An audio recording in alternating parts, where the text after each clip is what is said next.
বাংলাদেশের ময়মনসিংহ জেলায় দীপু দাস নামে এক হিন্দু যুবককে অমানবিক নির্যাতন ও হত্যার ঘটনার প্রতিবাদে হিন্দু নাগরিক সমাজের উদ্যোগে শান্তির বাজারে একটি ধিক্কার ও বিক্ষোভ মিছিল অনুষ্ঠিত হয়। মিছিলটি শান্তির বাজার মোটর স্ট্যান্ড থেকে শুরু হয়ে এলাকার বিভিন্ন সড়ক পরিক্রমা করে পুনরায় মোটর স্ট্যান্ডে এসে শেষ হয়। মিছিলে অংশগ্রহণকারীরা এই ঘটনার তীব্র নিন্দা জানান এবং দোষীদের দৃষ্টান্তমূলক শাস্তির দাবি করেন। বিক্ষোভকারীরা জানান, এই মিছিলের মাধ্যমে বাংলাদেশের উদ্দেশ্যে একটি সতর্কবার্তা দেওয়া হয়েছে।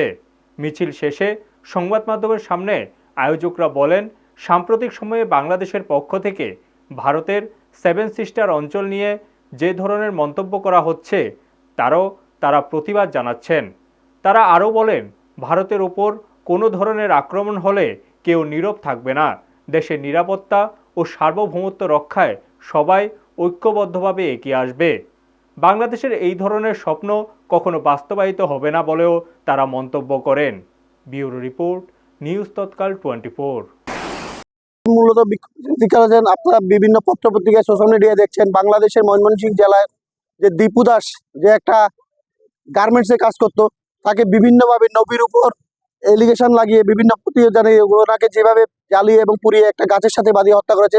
আমরা ইউনিট সরকারের বিরুদ্ধে এই প্রতিবাদ এবং এই বিক্ষোভ র্যালি আমরা ইউনিট সরকার এবং বাংলাদেশ সরকারকে জানান দিতে চাই যে এইভাবে যদি আমাদের হিন্দু সমাজের উপর আক্রমণ হয়, আমরা আগামী দিনে চুপ করে বসে থাকবো না, আমরা আমাদের মতো কাজ করব।